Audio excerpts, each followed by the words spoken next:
എനിക്ക് ഇന്ന് ഏറ്റവും ഇഷ്ടപ്പെട്ട കൈതച്ചക്ക അച്ചാറാണ് ഇന്ന് ഇടാൻ പോകുന്നത്. കൈതച്ചക്ക അരിഞ്ഞു വെച്ചിട്ടുണ്ട്. ഇതിന് ആവശ്യമായ വെളുത്തുള്ളി ഇഞ്ചിയും എടുക്കണം. പിന്നെ 2 പച്ചമുളകും അരിഞ്ഞെടുക്കണം. ഇനി തീ കത്തിച്ച് പാത്രം എടുത്ത് വെക്കാം. ഇനി ഇതിലേക്ക് കുറച്ച് നല്ലെണ്ണ ഒഴിക്കാം.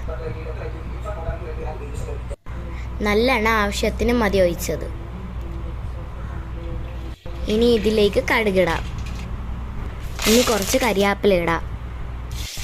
അരിഞ്ഞു വെച്ചിരുന്ന പച്ചമുളകും ഇഞ്ചിയും വെളുത്തുള്ളിയും ഇതിൻ്റെ കൂടെ ചേർക്കാം.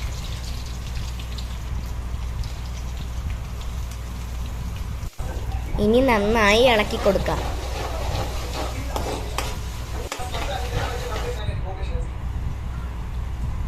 ഇത് ഇനി നല്ലതുപോലെ മൂത്ത് വരണം. നല്ല മൂത്തിട്ടുണ്ട്. ഇനി മുളക് പൊടി ഇടാം. ഇത് മിക്സ് ആക്കിയിട്ട് ഇനി ഇതിലേക്ക് കൈതച്ചക്ക ഇടാം. ഇനി ഇതെല്ലാം കൂടെ നല്ലപോലെ മിക്സ് ആക്കണം. നല്ലപോലെ ഇളക്കി എടുക്കണം കേട്ടോ. ഇതിനകത്ത് ആവശ്യത്തിന് ഉപ്പും കൂടെ ചേർത്തേക്കണേ.